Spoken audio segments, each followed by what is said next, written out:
천막 당사 쪽 태극기를 향해서 뒤를 돌아봐 주시기 바랍니다. 일동 차렷! 국기에 대하여 경례!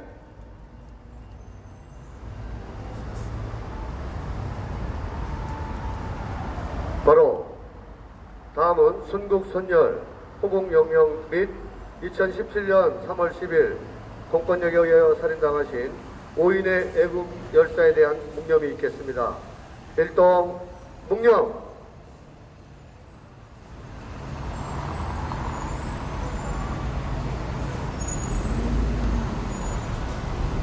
바로 모두 뒤를 돌아서 자리에 앉아주시기 바랍니다.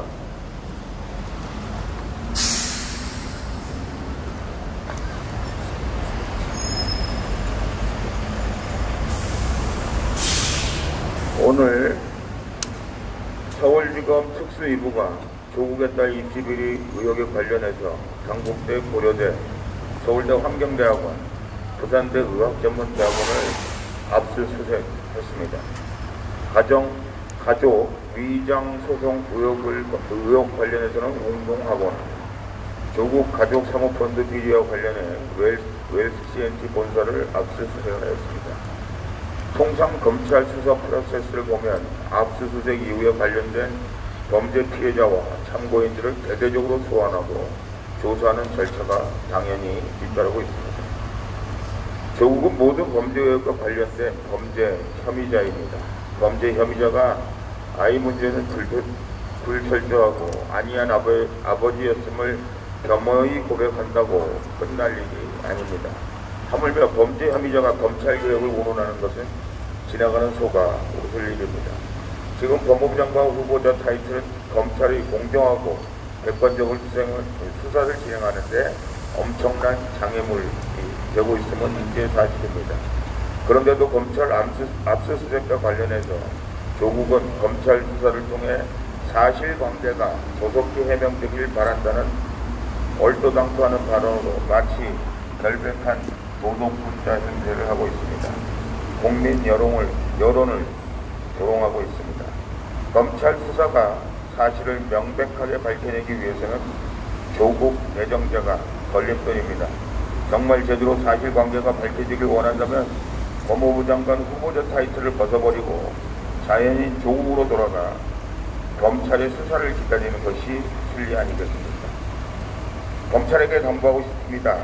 박근혜 대통령을 인식 구속해야 한 장본인인 윤석열 검찰총장에게 이번 조국 게이트에 엄정하고 공정한 검찰 수사를 기대한다는 것 자체가 잘못일 수 있습니다.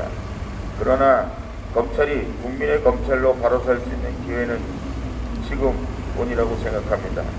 절체절명의 위기의식과 국민을 위해 복무하겠다는 소명의식이 조금이라도 남아있다면 이번에 검찰이 마지막 기회가 될 것입니다. 경찰에게 당부 겸 경고를 합니다. 이번 검찰의 압수수색과 향후 검찰 수사가 조국과 그 일가에게 법의 이름으로 면죄부를 주는 맹탕 수사가 되어서는 결코 안 됩니다. 그리고 인사청문회장에서 검찰 수사를 끊게 되고 모든 비리와 의혹을 구렁이 담 넘어가려는 불타기 작전에 결코 이용되어서는 안 된다는 것입니다. 인과응보, 사필규정의 경고가 아니더라도 권력도 맥도 없는 전국의 흡수적 수능시험 승생과 재학생 그리고 수없이 많은 학부형들이 지켜보고 있음을 아시기 바랍니다. 비리 의혹의 끝판왕 조국은 대한민국의 법의 수호를 위해 법무부 장관 후보자로서 자리에서 당장 내려와 엄정한 검찰 수사를 자청해야 될 것입니다. 검찰은 이 김에 문재인 대통령 딸 문다혜와 그리고 맨날 딴 얘기만 하다가 우리 박원순 시장의 아들 박주선 같이 수사할 것을 간곡히 부탁드립니다. 아마 조국의 아들 딸 그리고 대통령의 아들 딸 박원순 시장의 아들 딸 이 사람들 수사를 하면 이 사람들을 수사할 수 있어야만이, 그리고 수사 결과를 우리 국민에게 보여줄 수 있을 때만이 검찰을 신뢰할 수 있는 검찰의 대변이라고 생각합니다. 법을 정공한 법학자로서, 그리고 대한민국의 법 집행을 책임지는 법무부 장관 후보자로서, 후보자였던 사람으로서 마지막 양심이며 국민에게 도리를 지키는 것은 법무부 장관 후보자 자리에서 내려와서 검찰의 조사를 받는 것이라고 생각합니다. 골치 아픈 조국 데이트는 국민에게 던져두고 문재인 내가 또 해외여행지를 떠난다고 합니다. 문재인은 9월 1일부터 6일까지 5박 6일간 태국, 미얀마, 라오스 등 동남아 3개국 순방에 나설 예정입니다. 문재인은 2017년 5월 취임 이후 동남아 국가를 제집 다니듯이 여행 다니고 있습니다. 관광 여행 다니고 있습니다. 말로는 신남방 정책 차원이라고 하지만 가서 한 게 뭐 있습니까? 동남아 국가 말고는 동맹국가, 유럽 선진국 정상들과 정상 외교를 하지 못하는 김정은 수석 대변인 외교를 하다 보니 이해가 되기는 합니다. 2017년 11월 인도네시아, 베트남, 필리핀, 18년 3월 베트남, 18년 10월 인도, 싱가포르, 18년 11월 싱가포르, 파푸아뉴기니, 금년 3월 브루나이, 말레이시아, 캄보디아, 그리고 다음 달 태국 등 동남아 3개국을 끝으로 동남아 전국가를 완전히 마스터하게 됩니다. 끝나면 동남아 국가 관광 안내원 하시려고 그런지 모르겠습니다. 한간에는 태국에 사는 딸을 보러 가는 것이니 외교 행랑을 잘 조사해 봐야 된다고 주장하기도 합니다. 국민들의 이런 소리까지 들으면서 계속 여행을 하시겠다니 인사청문회 통과 못한 비후보자들을 전제 결제한 것처럼 조국도 전자결제로 임명할 것이라는 소리가 타당합니다. 문재인이 직접 서명하지 않고 전자결제로 한다고 조국 임명의 책임이 면제되는 것 아닙니다. 전자결제 재가를 하겠다는 발상도 국회를 모독하는 행위지만 국민에 대한 모독이기도 한 파렴치한 행위입니다. 표리부동이 사람들의 트레이드 마크이니 국빈 방문, 공식 방문을 빙자한 부모, 딸 상봉을 의심하는 것도 당연한 것입니다. 전자결제 해외여행 그만하시고 산적한 안보위기, 경제위기 타개책을 담을 세워서라도 고민해 주시기 바랍니다. 이것이 지금 문재인 좌파 국정 파탄에 지친 국민들에게 그나마 대통령으로서 마땅히 해야 될 도리입니다.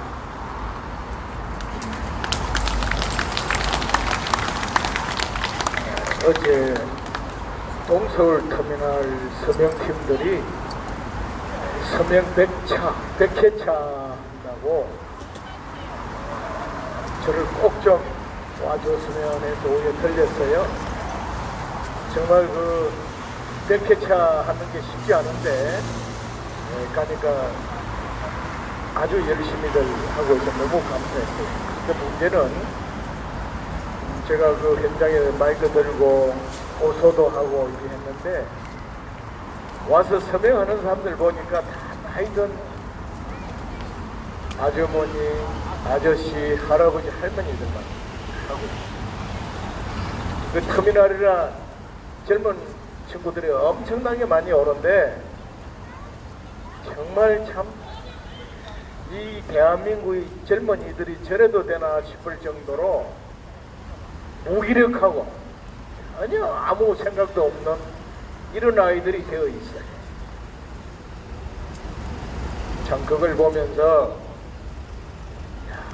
우리가 저놈들을 위해서 이 자유대한민국 짓기 위해서 목숨 걸고 이렇게 투쟁하고 있는데 저 친구들은 우리를 마치 무슨 괴물처럼 쳐다보고 외면하고 가는 모습을 보면서 너무 큰 슬픔을 느꼈어요. 지금 여기도 마찬가지입니다. 그래도 해야죠. 어쩝니까? 지금 문재인 정권, 저 문재인 씨를 비롯해서 저 아이들요, 우리가 아무리 무슨 소리가 뭐해도 저 친구들 자기 길로 갑니다. 네. 우리 공화당이 어쨌든 세력을 넓혀서 우리가 힘을 가져야 이 자유대한민국 저는 지킬 수 있다고 생각하는 사람입니다. 예. 그래서 아무리 어렵고 힘들더라도 서명대를 좀 많이 나갑시다.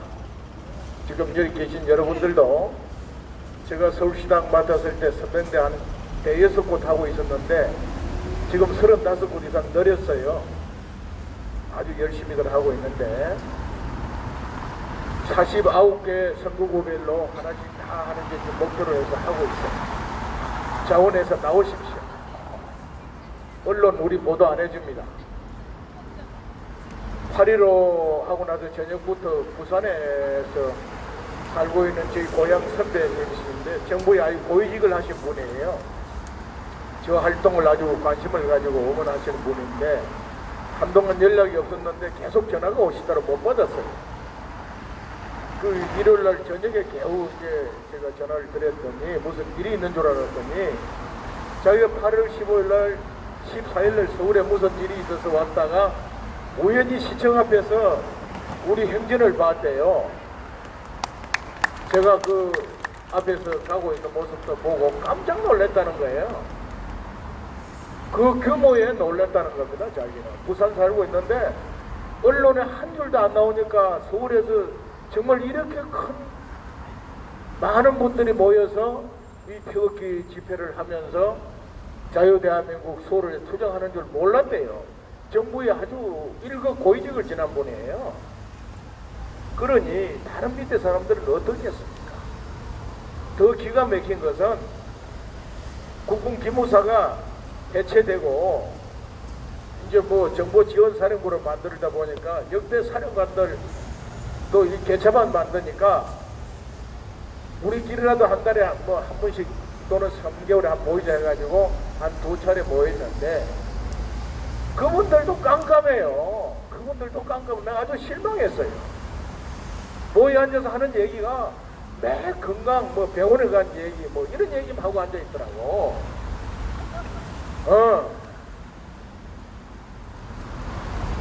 참 기가 막힌. 그래 어떤 분은 우리 동지들은 그래 대한민국 망해버려야 싸다 망해버려야 된다는 거예요. 망하게 둘 수도 없잖아요.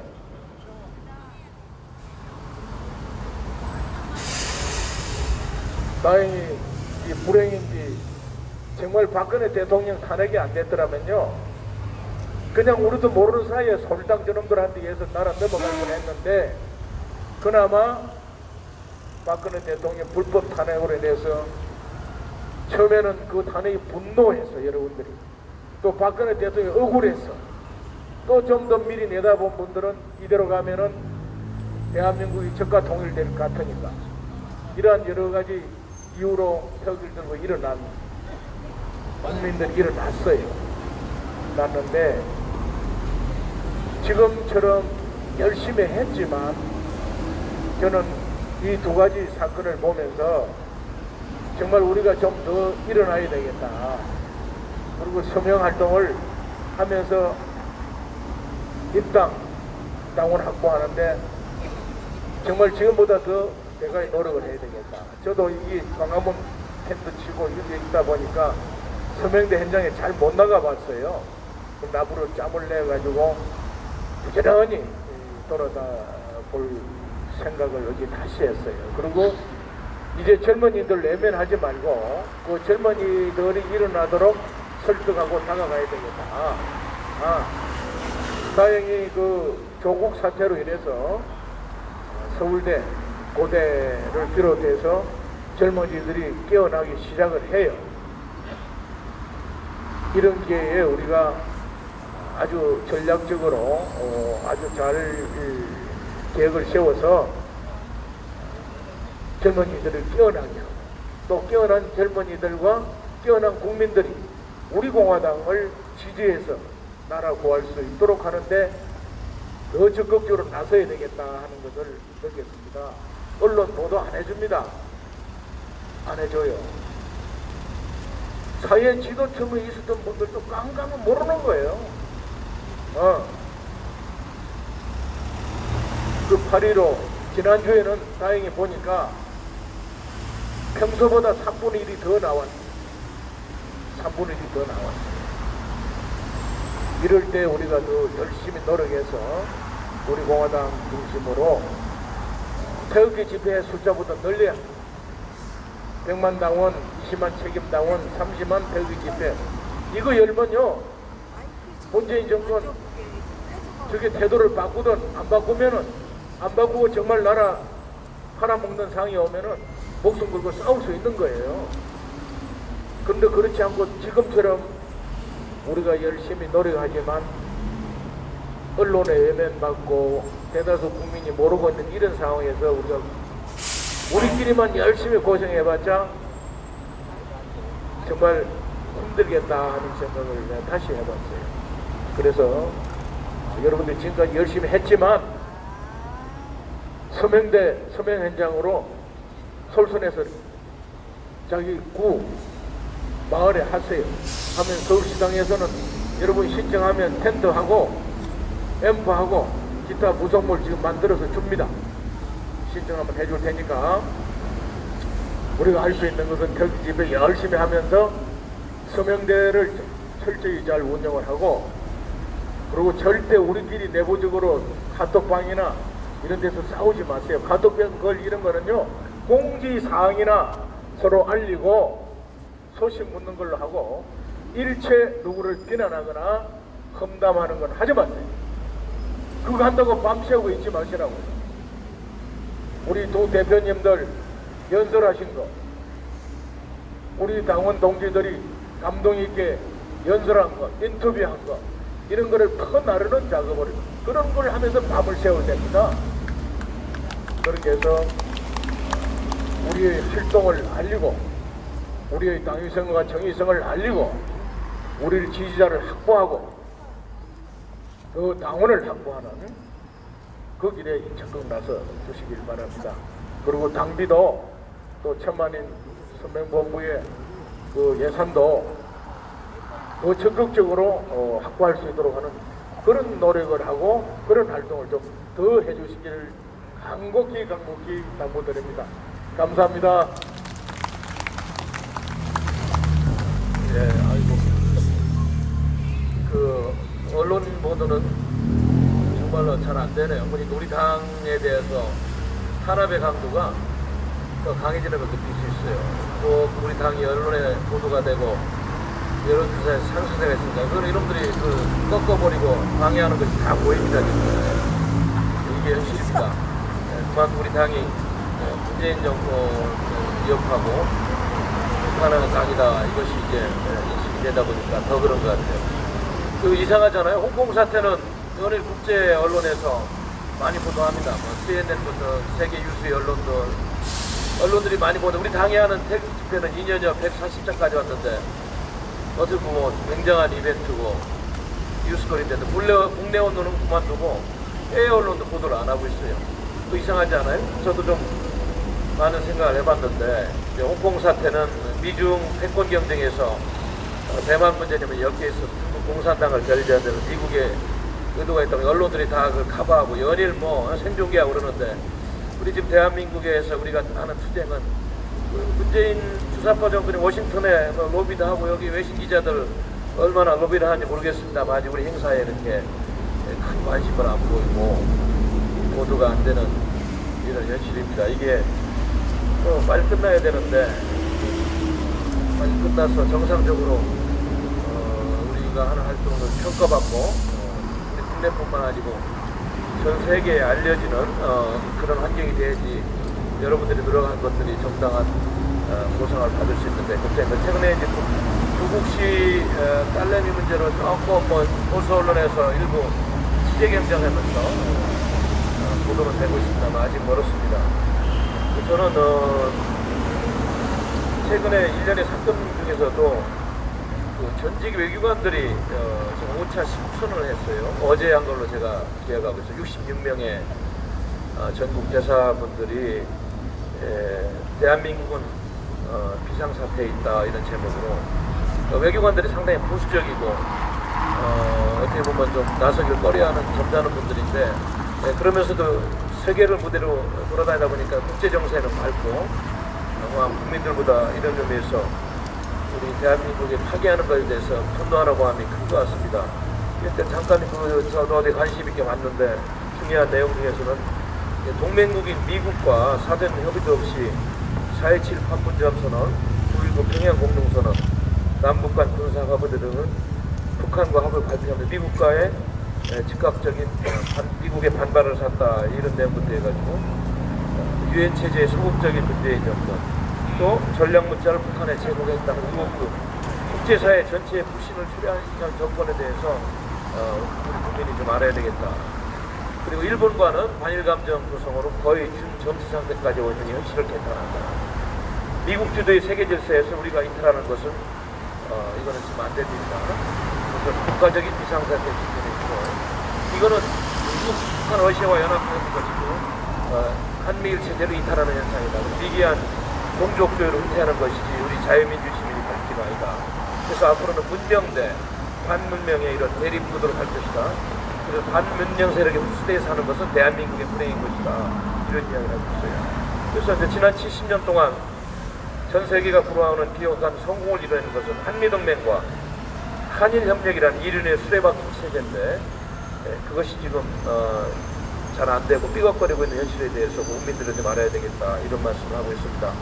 그리고 이제 제가 그 성명서 읽으면서 느낀 거는 5,200만 대한민국 국민이 마치 공중에 납치된 여객기와 같다. 그래서 빨리 그 납치된 조종석을 부수고 들어가 범인을 제압해서 끌어내리지 않으면 대한민국은 나락으로 떨어진다. 우리 대한민국이 마치 납치된 비행기 기호가 있어요. 이게 한 줌도 안 되는 세력한테 납치돼 있다. 그래서 그분들 말씀이 좀 작은 메아리를 다가오고 있으면 빨리 한일 군사보호협정 폐기를 빨리 철회해라. 그리고 우리 국민이 문재인 정권 퇴진운동에 나서야 된다. 그리고 앞으로 우방국은 문재인 정권과 우리 대한민국 국민을 분리해서 정책을 해라. 우리가 북한의 김정은 정권과 독재 정부가 북한 주민을 분리해서 앞으로 대북 정책을 펴야 한다고 박근혜 대통령 시절에 그런 이론을 폈듯이 이 외교관 66분 전직 대사님들이 말씀이 앞으로 우방국들은 이 문재인 주사파 정권하고 대다수의 한국민을 분리해서 정책을 펴달라.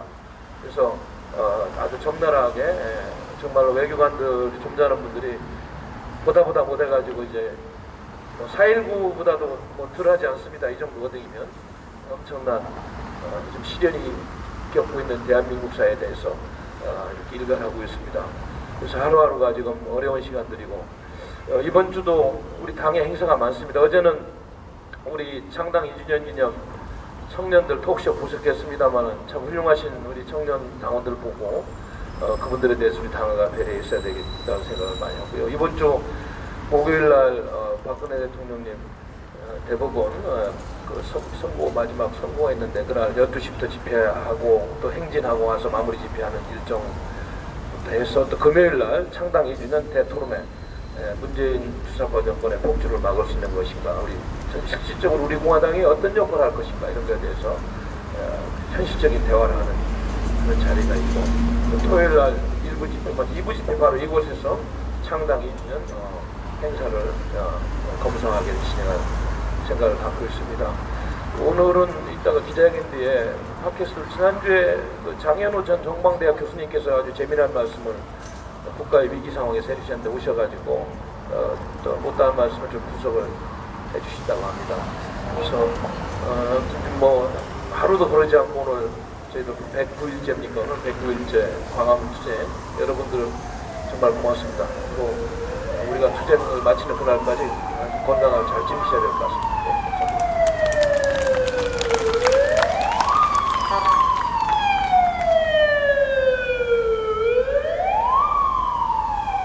오늘 오전 프레스센터에서 통합과 혁신준비위원회라는 단체가 야권 통합, 혁신의 비전이라는 주제로 토론회를 개최했습니다.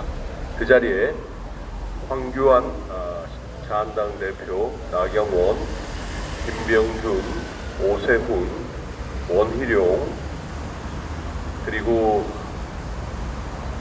바른미래당의 정병구, 안철수 대리, 김근식 교수 등등이 참석했다고 합니다. 그 자리에서 원희룡 제주지사는 서로가 탄핵으로 인해 받은 상처를 우리는 서로 이해하고 치유해야 한다, 이렇게 말했습니다.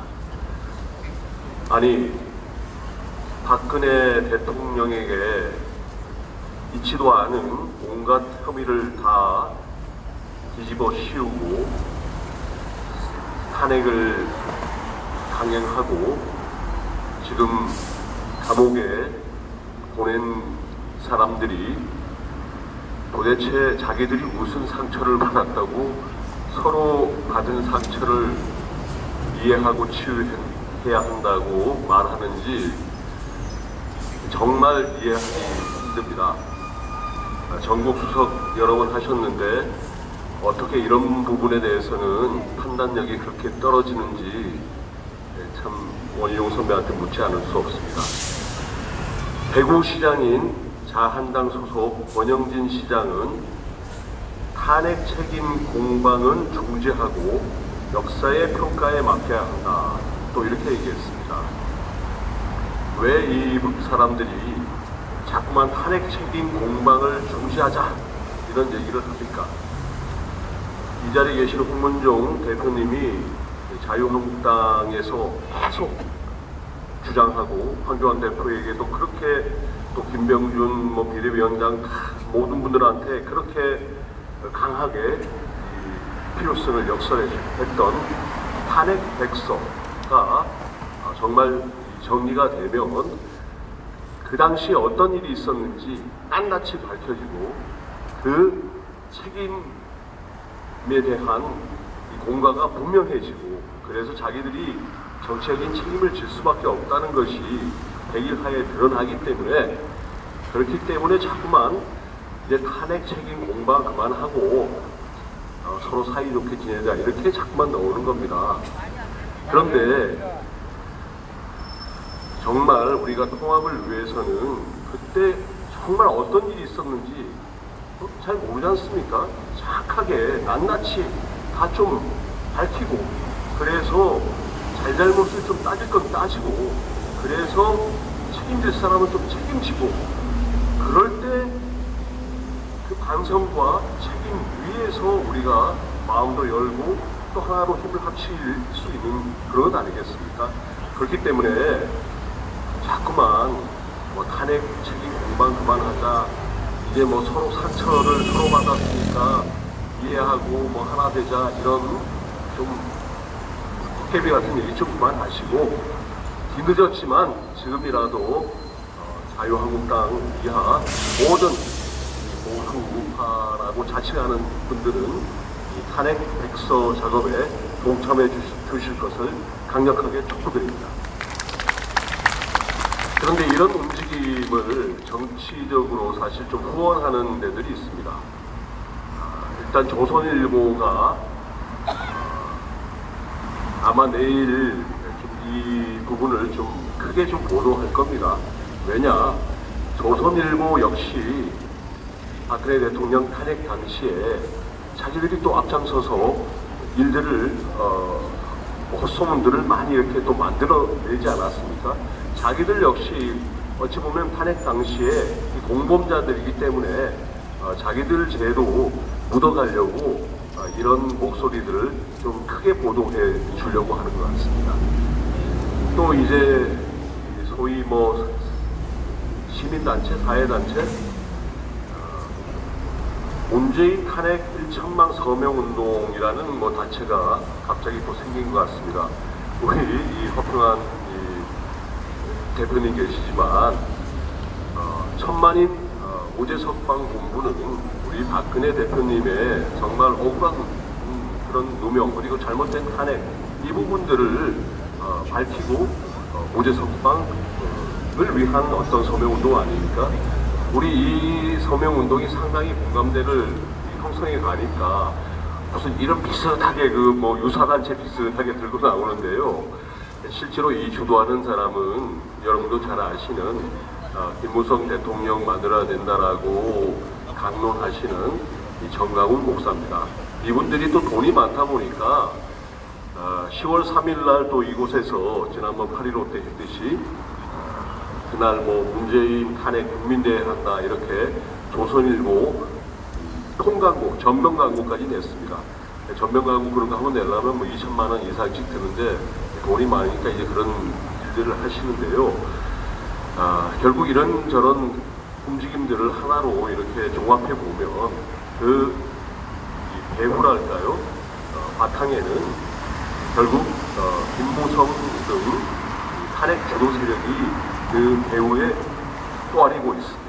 이 사실을 우리가 딱하게 인식하고 그런 점에서 조선일보가 왜 저를 치고 할까?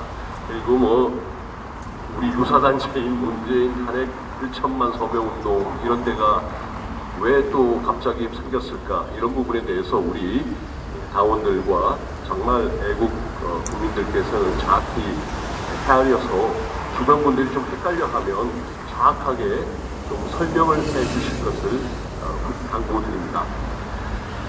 근데 이제 결국 여기서 이 자리에서 자기들 속셈을 박형준 교수라고 이명박 정부 때 정무수석 했던 분이 요약해서 자기들 생각 구상을 드러냈습니다.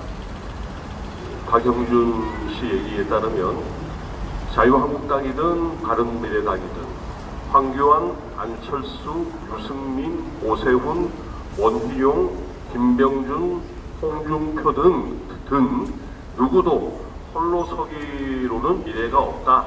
함께 정치적 사산을 불려야 한다. 이렇게 얘기했습니다. 즉 지금 한 분 한 분 얘기들이 전부 다 탄핵 주도 세력 내지는 동조 세력들 아닙니까? 그들이 자기들 살기 위해서 보수 우파 통합 또는 야권 통합이라는 미명하에 다시 한번 새 결집을 하겠다라는 속셈을 오늘 만천하에 드러낸 셈입니다. 우리 공화당은 앞으로 이런 가당차는 보수 우파를 들먹이면서 또 박근혜 대통령을 끝까지 욕보이면서 진행되는 이런 이 탄핵 주도 세력들의 잘못된 움직임 또 이에 현혹되어 가는 어떤 본선에 대해서 명확하게 개선을 긋고 앞으로도 열심히 투쟁해 갈 텐데 우리 당원님들 많이 좀 동참해 주시고 또 주변에 좀 이게 헷갈리니까 그렇게 좀 이해를 좀 못하시는 분들께도 좀 잘 좀 설명해 주실 것을 정말 간곡히 부탁드립니다. 그 첫 번째 계기가 내일 모레 대법원 앞에서 우리 박근혜 대통령이 선고 그때 이제 141차 태극기 집회 아니겠습니까? 그날 좀 많이 동참해 주시고요. 이미 어제부터 민노총의 양반들이 이제 양반이라고 하니까 좀 그런데요. 민노총 대거리들이 벌써 어제부터 천막 치고 이제 난리 치고 있다는데 한판 그날 세게 한번 붙읍시다.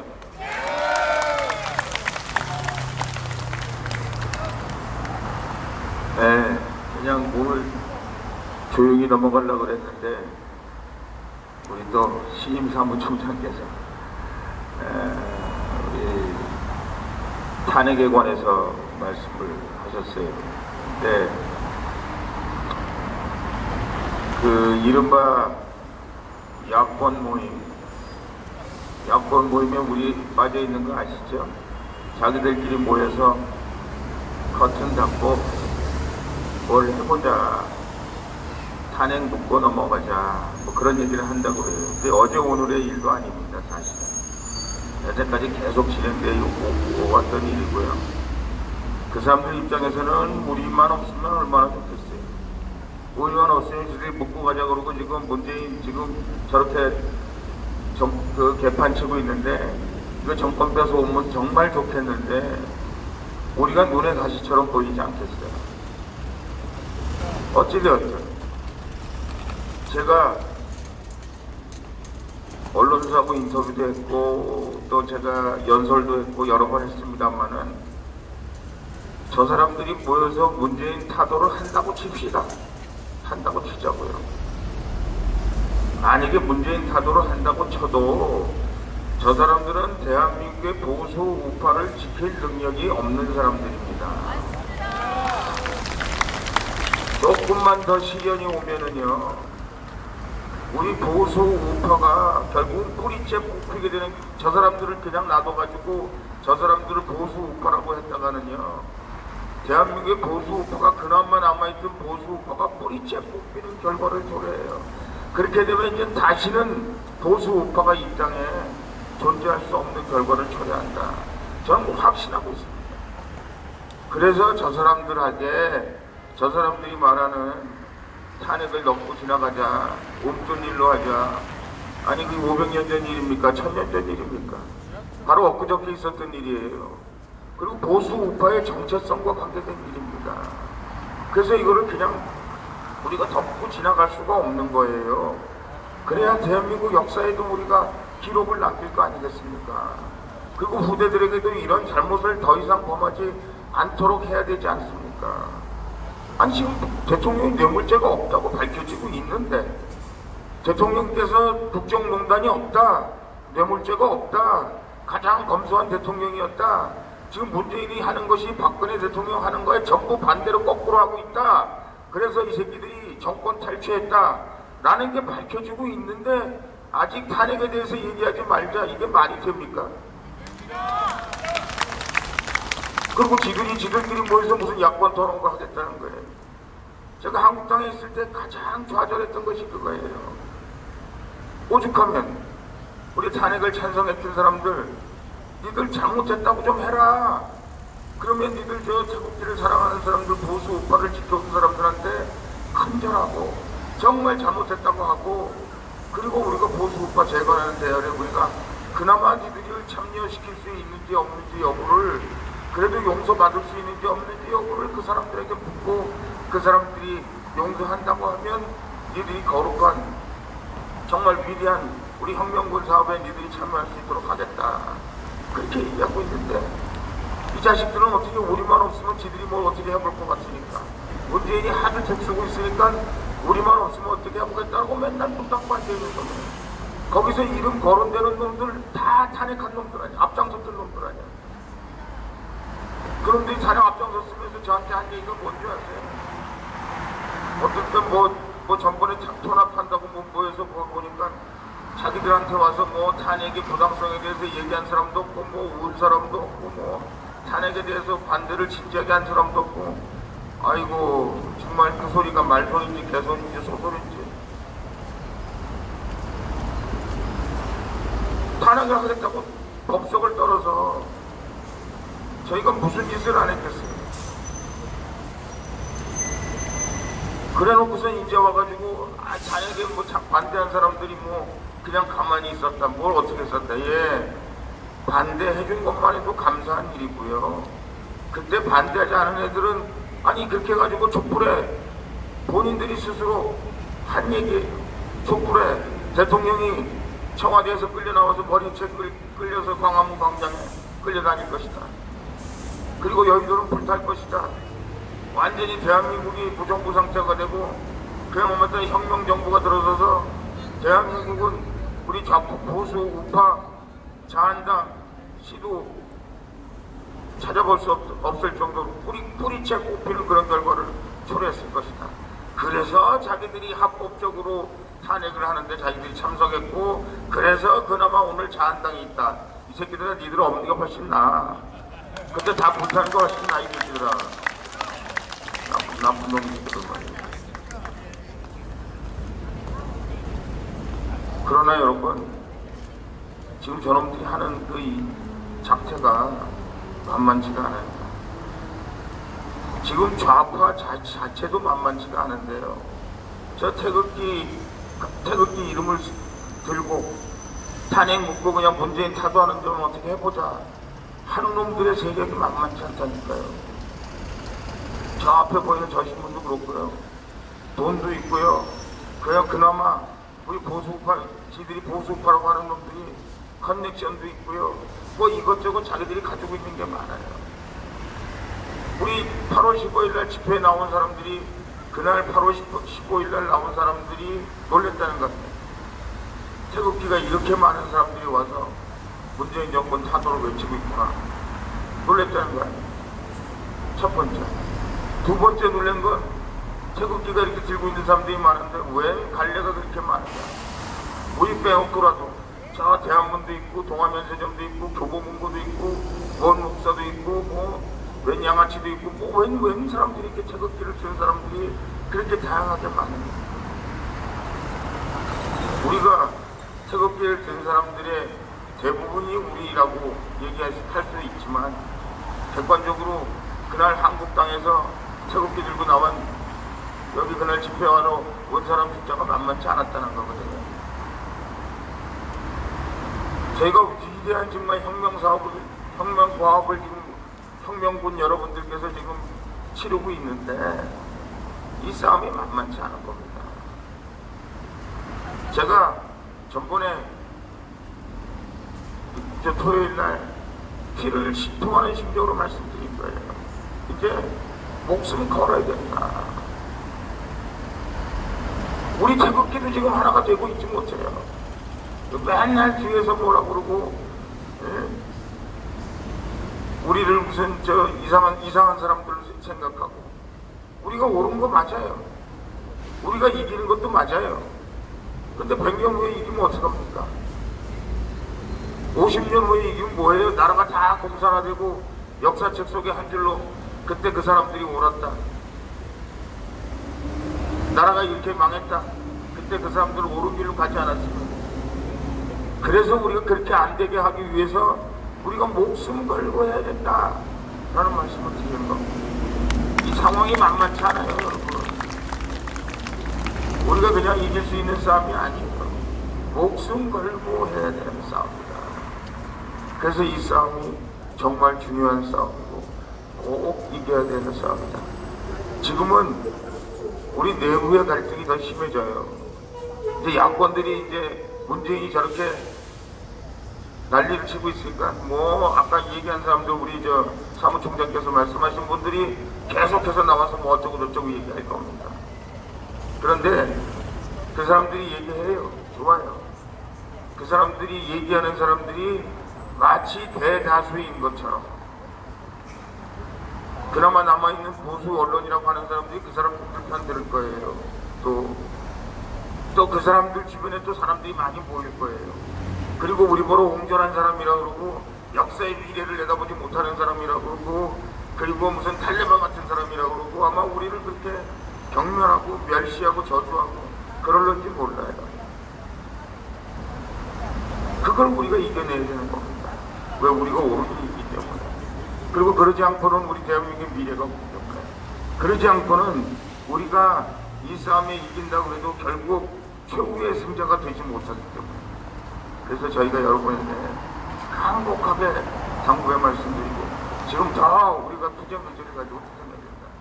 이제 연동형 비례대표제가 됐기 때문에 다 우리를 잡아먹으려고 할 거예요. 될 가능성이 높아졌기 때문에 더 우리를 못 잡아먹어서 아마 난리를 칠 겁니다. 여러분, 이제 정말 8분 음성, 9분 음성까지 왔습니다. 죽을 힘을 다하셔야 돼요. 여러분 모든 것을 바쳐야 돼요. 그래서 이 싸움이 이겨야 돼요. 그리고 국민들이 저 싸움에 우리가 이기고 있다. 그리고 저 사람들이 바른 길을 가고 있다. 저 사람들이야말로 대한민국 역사를 바로 세우고 대한민국을 바로 세우고 새로운 보수 우파를 만들어갈 수 있다. 그렇게 우리가 국민들로부터 득인심을 해야 하고 그 힘으로 우리 대한민국을 바로 세울 수 있어야 된다. 그래서 여러분들에게 간곡히 당부 말씀드립니다. 지금 오히려 상황은 더 어려워졌다. 더 힘들어졌다. 그렇기 때문에 우리가 더욱더 힘내고 최선을 다해야 된다. 라는 말씀을 드립니다. 저희 6시에 저희가 잠깐 쉬었다가 6시에 현장 이동해서 기자회견을 하도록 하겠습니다. 자, 잠깐만 제가 공지사항 하나만 좀 안내 말씀드리겠습니다. 29일 목요일 날 12시에 대법원 앞에서 우리 태극기 집회가 공식적으로 열리는데 지금 공지가 많이 안 돼 있어서 많이 답답하신 분들이 많은 것 같아요. 지하철 2호선 6번 출구입니다. 6번 출구. 6번 출구로 나오시면 한 3분 정도 걸으시면 대법원 정문 앞입니다. 서초역. 서초역 6번 출구. 서초역 6번 출구로 나오시면 됩니다. 자, 우리 각 시도당, 그 다음에 우리 그 카톡방이라든지 이런 그런 라인을 통해서 좀 많이 좀 터뜨려 주시기 바랍니다. 추가적으로 조금 더 설명을 드리면, 서초역 6번 출구라는 말씀을 드렸고요. 거기서 한 3번 정도 걸어가면 되고, 그러니까 대검찰, 정문 앞에서 집회를 하는 거예요. 그래서, 일부 집회가 끝난 다음에, 판결이 어떻게 나올지 모르기 때문에 일부 행진에 대한 부분들은 약간 논의사항에 있습니다. 그러니까 행진이 진행이 되는 부분이 그 부분에 대한 건 다시 공지가 나가겠습니다만 어쨌든 간에 큰 윤곽에서 보면 일부 집회는 정문 앞에서 하고요. 2부 집회는 행진까지 있다. 이렇게 아시면 되겠습니다. 이해되셨죠? 12시부터입니다. 12시. 그러니까 판결이 2시 정도에 날지 아니면 조금 더 2시 넘어서 날지 어떻게 될지는 모르겠어요. 그러니까 일단은 12시부터 집회가 시작된다고 여러분이 아시면 되겠습니다. 이해 가셨죠? 네, 서초역 6번 출구입니다. 정문 앞에. 집장님, 말씀 시간인데요. 6번은 중간 출구고 5번이 네, 다시 한번 수정할게요. 6번은 공간적이고 5번이 정문 앞이에요. 5번이 정문 앞이니까 여러분들 5번 출구에서 5번 출구로 나가는 게 더 용이합니다. 6번 출구보다는. 그러니까 5번 출구가 더 빠르니까 뭐 같은 선상에 있어요. 제가 봤을 땐 이쪽으로 나오고 이쪽으로 나오는 거니까 5번이나 6번이나 똑같은데 5번이 조금 더 덜 걷는 거니까 5번으로 나오십시오. 예, 감사합니다. 장소가 본관 앞입니다. 정문 앞입니다. 정문 앞. 그래서 지금 출구에 조금 혼선이 있었는데 정문 앞으로 오시면 됩니다. 대법원 정문 앞. 맞죠? 대법원 정문 앞? 네. 지금 홍보를 드리고는 있는데 이게 선고가 있다 이런 이야기를 지금 며칠을 앞두고 또 알게 되다 보니까 아직 많이 모르시는 분들이 많으신 것 같아요. 주변 분들께 많이 알려주시기 바랍니다. 우리는 6.25 때 얘기해도 돼? 일단 그날 행진에 대한 부분은 일부 집회 행진에 대한 부분은 선고가 끝나고 무조건 행진한답니다.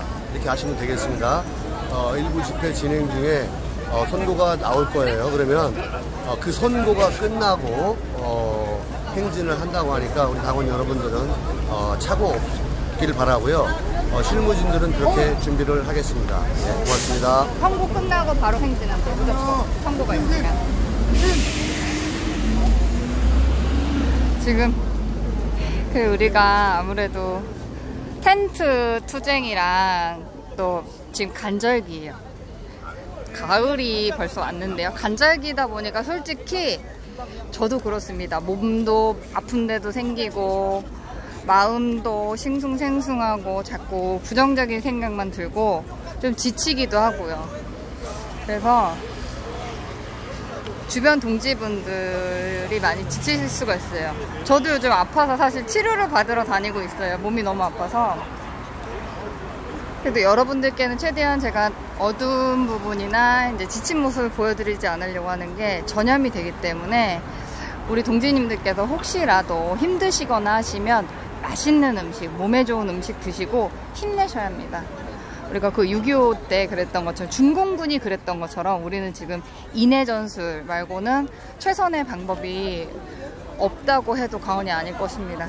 우리는 지금 인해 전술을 통해서 시간과의 싸움을 하고 있습니다. 그렇기 때문에 무엇보다도 지치시면 안 되고 아프시면 안 됩니다. 건강 관리에 유념해 주시기 바랍니다. 하실 말씀. 자, 제가 아까 발언권이 없어서 얘기를 못했는데 제가 꼭 드리고 싶은 얘기가 있어요.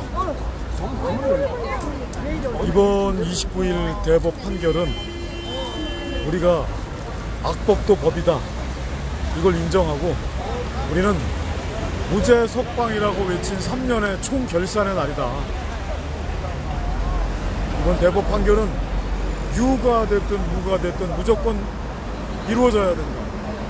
혹시나 이놈들이 또 다른 사건을 엮어서 일부 파기환송을 시킨다면 우리 대통령님을 또 석방시키기 위한 거를 또 막고 있는 그런 작태이기 때문에 이번 대법 판결은 무조건 이루어져야 된다. 100% 다 이루어져야 된다. 30년이 됐든 40년이 됐든 무죄가 됐든 어찌 됐든 간에 판결이 이루어져야 된다. 파기환송이라는 것은 있을 수가 없다. 저는 그게 가장 요새 저를 잠 못 들게 하는 그런 하나의 불면증에 시달리게 하는 원인이 되고 있습니다. 그래서 이번 우리 29일 집회에는 진짜 많은 분들이 오셔가지고 애국 시민이라면 다 나오셔서 무죄 석방을 진짜 어마어마하게 큰 함성으로 외쳐주셔야 됩니다. 우리는 이제 앞으로 대법원 판결을 종착역으로 삼고 무죄 석방, 무죄 나머지 복귀해서 업무에 매달릴 수 있는 즉각 복귀를 외쳐야 되는 그런 시점에 와 있습니다. 그게 29일 대법원 판결입니다. 그래서 아까 제가 좀 발언을 할 수 있다면은 그 말씀을 좀 드리고 싶었는데 지금까지 2년 7개월을 아스팔트에서 줄기차게 외쳤던 탄핵 무효와 무죄 석방이 내일 모레 대법원 판결에 모든 것이 걸려있다. 그래서 어찌됐든 간에 가짜 뉴스에 의한 불법 탄핵이 악법에 걸려서 이렇게 그래도 소위 얘기해서 자유민주주의 국가 대한민국의 법원에서 마지막 판결을 남겨놓고 있는데 우리 애국 동지 여러분, 그다음에 우리 공화당 당원 여러분 진짜 많이 나오셔서 무죄 석방을 외쳐주셔야 됩니다. 제가 진짜 간곡하게 부탁드립니다.